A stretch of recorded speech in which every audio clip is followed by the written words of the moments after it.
This will either be the last, I'm suspecting it might be the second to the last, but almost at the end. Hooray, hooray, hooray for all of us.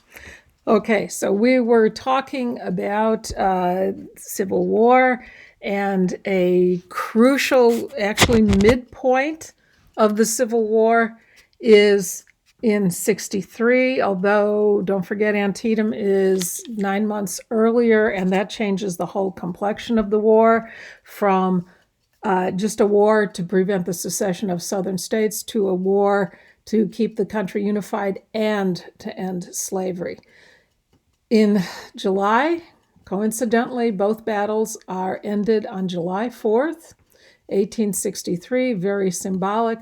You have Vicksburg falling in the west, which we have already talked about, that made Grant's reputation, and you have Gettysburg in the east. Grant is not the commander at Gettysburg yet, so it is someone else. But Grant does become in charge of the entire Union Army shortly thereafter, because Abraham Lincoln and Grant know the way to win the war is you are going to eventually just exhaust the South. They will run out of resources and run out of men. So I'm starting with slide number 76. Probably the most famous battle of the Civil War is Gettysburg. Up until today, Gettysburg has been the largest battle ever fought in North America. Also, the highest casualty rate in a multi-day battle. Antietam, bloodiest single day, because that was a one-day battle. Gettysburg is multi-days, 3 or 4 days, depending on how you count it. It is also the high point of the Confederacy in a number of ways. The most heroic, glorious part of the Confederacy, and the furthest north the Confederacy ever got. If you look at the battle maps on slide 83 and 84, you can see where Gettysburg is. Gettysburg is in Pennsylvania. This is one of the few battles fought on northern soil. What is Lee's plan? Lee's plan was always circle around and try to come at D.C. from the north, from the northwest, but not from the south, where they are dug in and they're expecting you. So this is an attempt to break north, to possibly take D.C., if not D.C., then to sweep north and demoralize the Union, to let the Confederacy go. The hope in 63 is not that the South is going to win militarily, but that the North will let them go in peace. This is a huge gamble for Lee, and Lee is not a gambling man. He really, really needs a victory at this point. Again, Britain is watching, still supporting and sending supplies to the South. And what happens at Gettysburg is that both of them, as Lee sweeps north through the mountains in the western part of Virginia, Union General Meade also moves north to parallel Lee's army, keeping his troops between Lee and Washington, D.C., protecting Washington, D.C. They both send out skirmish lines, and the skirmishers meet someplace near Gettysburg, this tiny little town in Pennsylvania. If you ever visit one Civil War battlefield, Gettysburg, absolutely, I think, is the one to visit. Lee had his army near there, and he waited 2 days.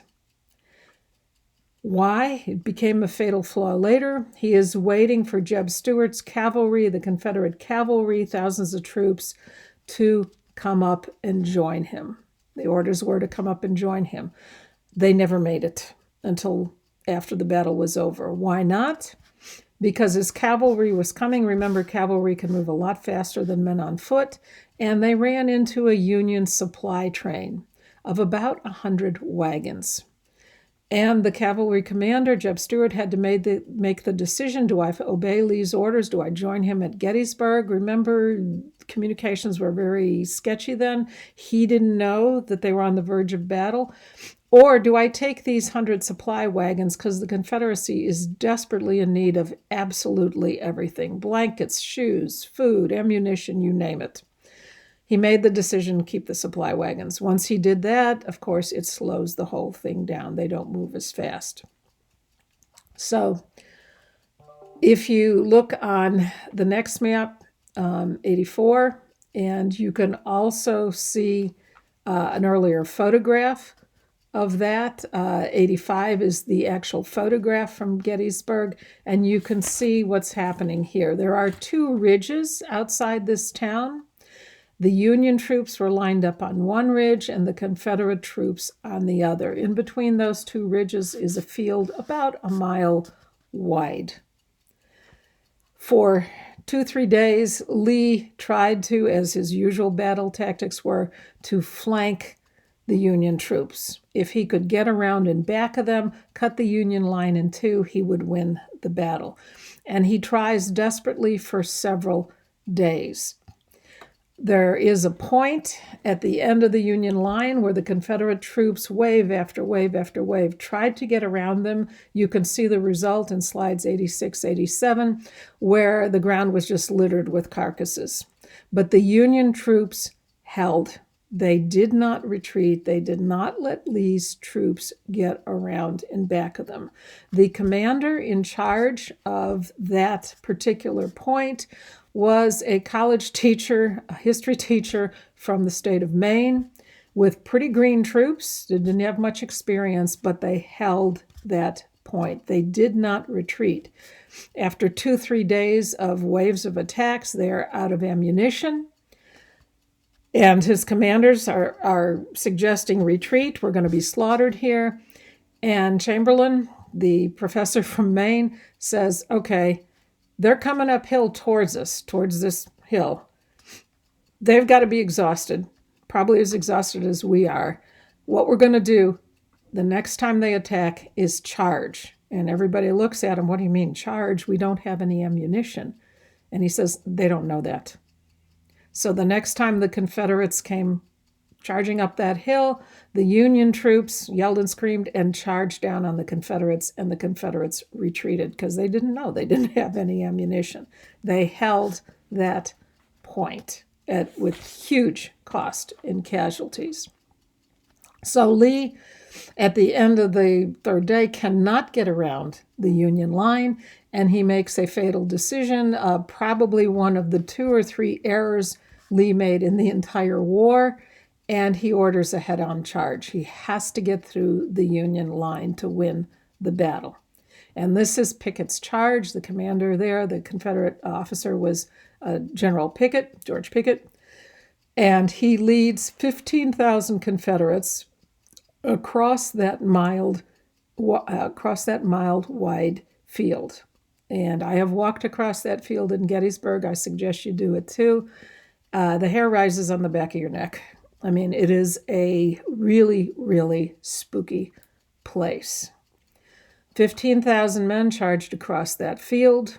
They knew at the other end of the field, behind a stone wall, that there were a lot of Union troops. They knew there was cannon. What Lee didn't know is that while he was trying to flank the Union army, the Union troops had brought up more cannon than he knew about. So there's even more waiting for him. How long does it take to walk across a mile-long field? They're running at the end, maybe half an hour. In 30 minutes or less, out of 15,000 men, 10,000 casualties. And the 5,000 survivors retreat. Pickett, who led the charge, survived. He comes back. Lee meets him, retreating, and says, General Pickett, where's your army? And Pickett says, I have no army. It's gone. It's gone, General Lee. So this is the most heroic point of the Confederacy. Not only is it the furthest north that they got, but for 15,000 men to literally walk into the cannon's mouth. They adored Lee. They adored their commanders. They obeyed orders, and they walked. They knew what was on the other side of that field. They didn't know how many cannon, but they knew that the odds were not good, and they charged. After that point, Lee has to pretty much retreat. Over this battle, which lasted several days, 3-4 days, the South loses 28,000 troops. The North loses 23,000 casualties. This is a third of the Confederate Army in Virginia in the East. The South at this point must retreat. This is the last serious Confederate threat to Northern Territory, the last offensive maneuver by the South. After Gettysburg, the South can only play defense. She doesn't have enough men and supplies to mount an offensive campaign.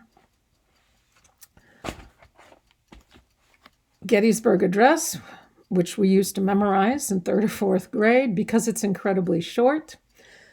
Lincoln writes on his way to Gettysburg on the train. It's very short. It's something like 250, 300 words, like a side of paper.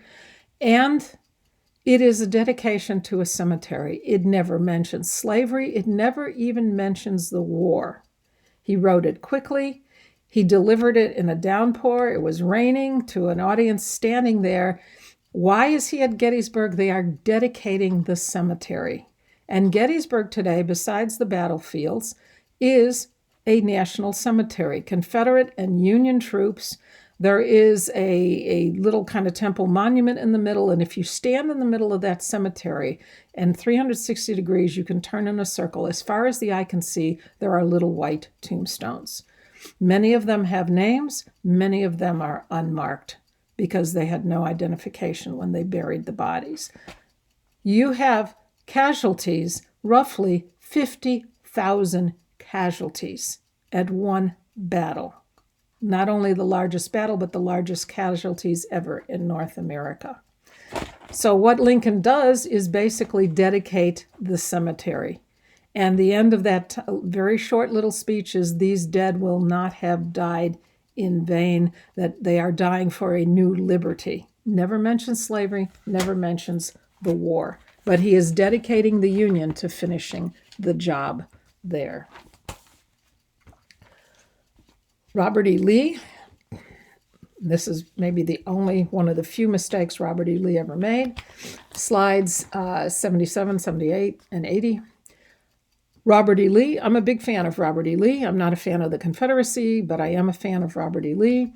Best general, probably the best man, North or South, hands down.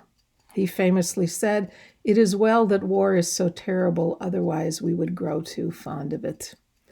And Lee is, in many ways, the polar opposite from Grant.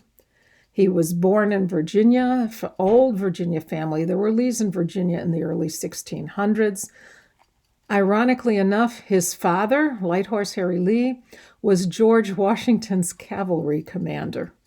So the son of George Washington's right-hand man leads the Confederacy. You can see from the portraits, Robert E. Lee is a stereotypical military guy at the time. Tall, graceful, always impeccably groomed, even in the middle of campaigns, in the middle of battles, spotless, put together. Grant, completely covered in mud, never wore his uniform, even if he could find it. Completely opposite. The Lees had lost their fortune. Lee's father, gambling debts, other issues, and Robert E. Lee was always very careful with his money because his father ended up bankrupt. He marries a daughter of Washington's stepson. Now remember, George Washington had no natural children. So Lee inherits on his wife's side a large plantation right outside of Washington, D.C. because his father was bankrupt. I always thought Lee was a large slave owner. He did manage a number of slaves on a large plantation, but they are not technically his. They belong to his wife, and through his wife, his children. He had 4 sons and a couple of daughters. But they are not technically his. He is not a large slave owner. He does own a few slaves. Went to West Point, serious, hardworking student, never drank, tutored other students at West Point, graduated top of his class. Later became superintendent of West Point.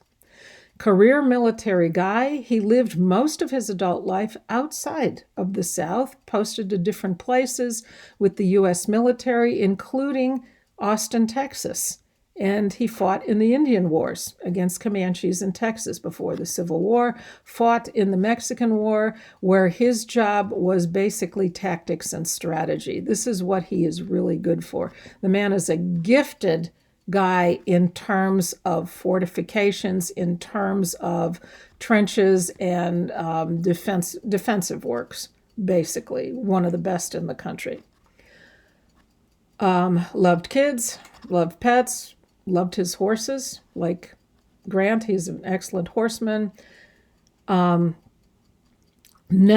opposed slavery, never probably thought too much about it. Hoped that it would end gradually.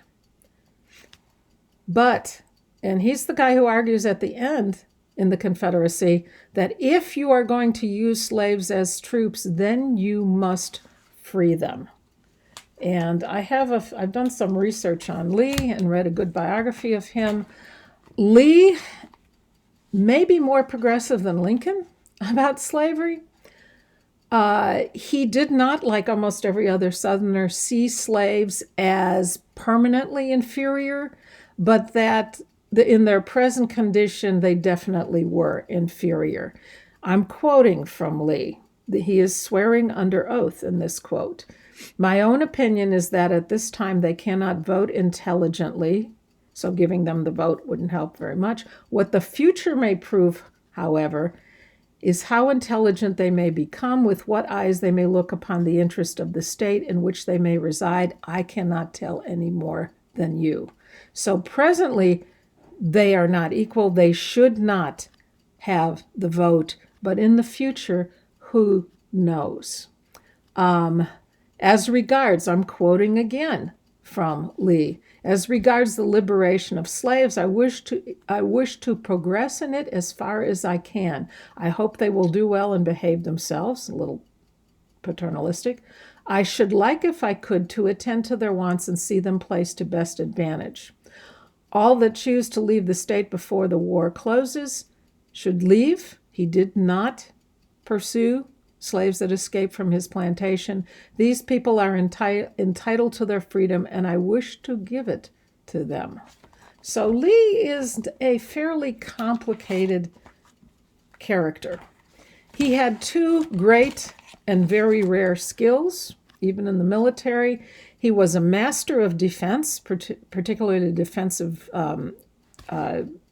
entrenchments, and a master of offense, a gifted engineer in terms of fortifications. He could look at a map and figure out the terrain and know exactly where to put cannon, where exactly to put fortifications, and absolutely a master of offense. And his standard tactic was never a head-on attack except at Gettysburg, but to flank, because he always has fewer troops. He has to make the most of his troops.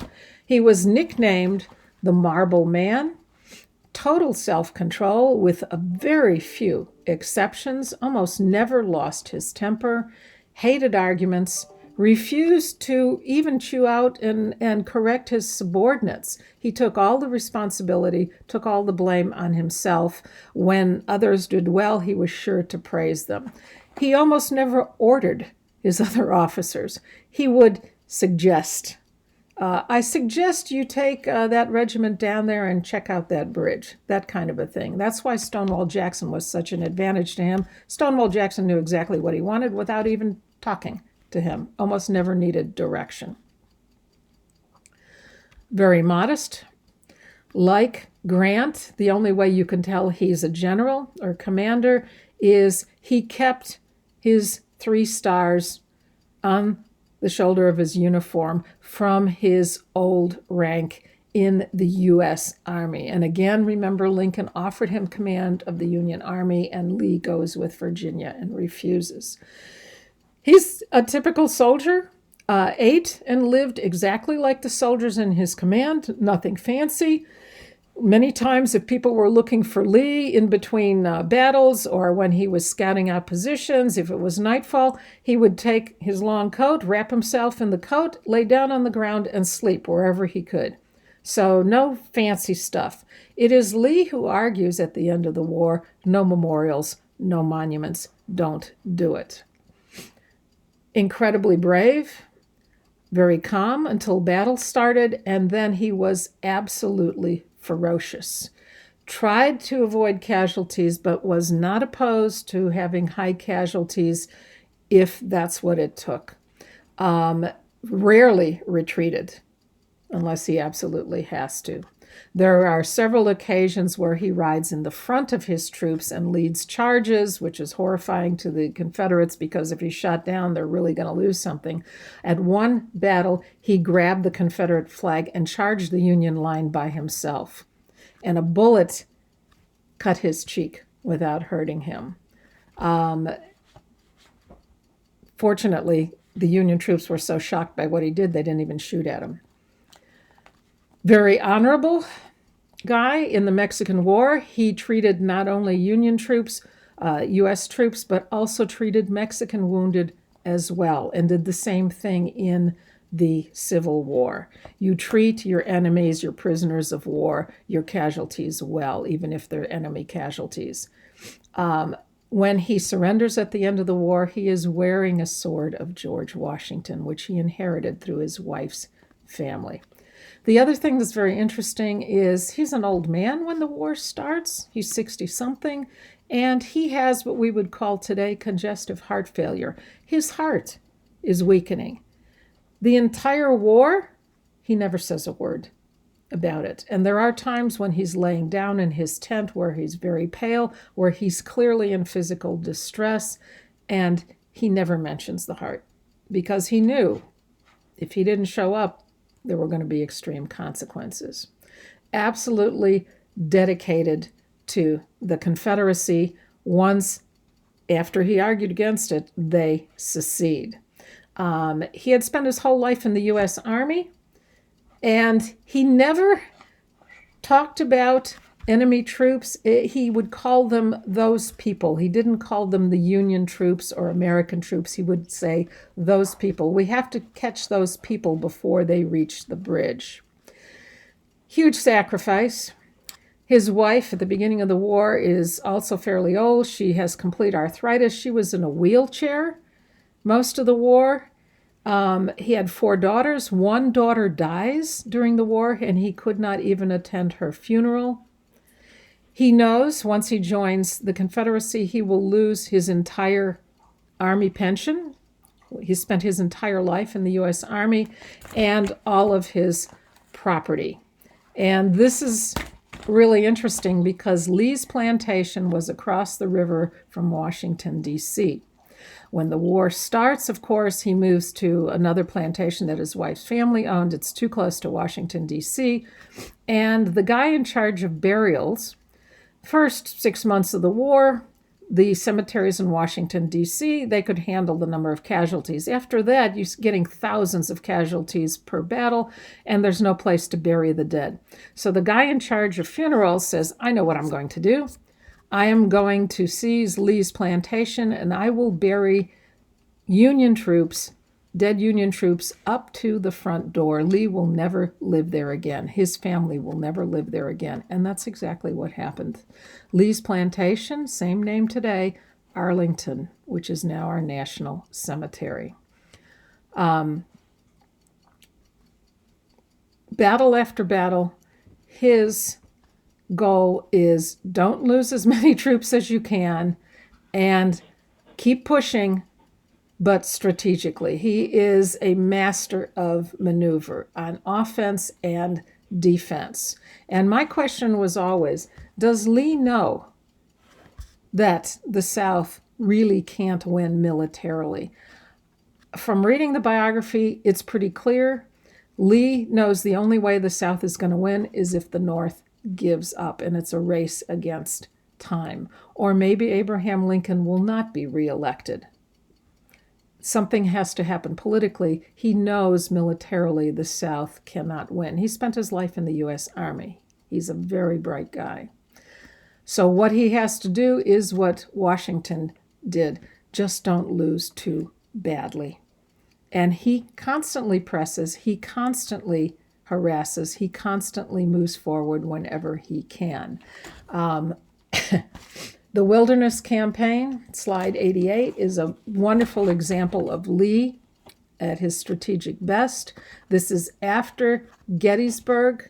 In the Wilderness, which was an area of eastern Virginia, which was heavily wooded area. Artillery are almost useless. There's no visibility. Cavalry are almost useless. You can't charge around on horseback because the woods are so dense. And this is a month of daily, almost daily battles, Union versus Confederate. There were 10 battles in 7 days. Now think about that. There's no recovery time here for your men to rest. There were 2 battles in 48 hours to protect Richmond. Lee keeps attacking the Union Army, despite what happened the previous day. Because it's dense woods and these battles in the Wilderness goes on for months into the fall, when battles happen, sometimes the fall woods would catch on fire, dry leaves, dry brush, and the wounded who could not escape the fire were burned to death on the ground.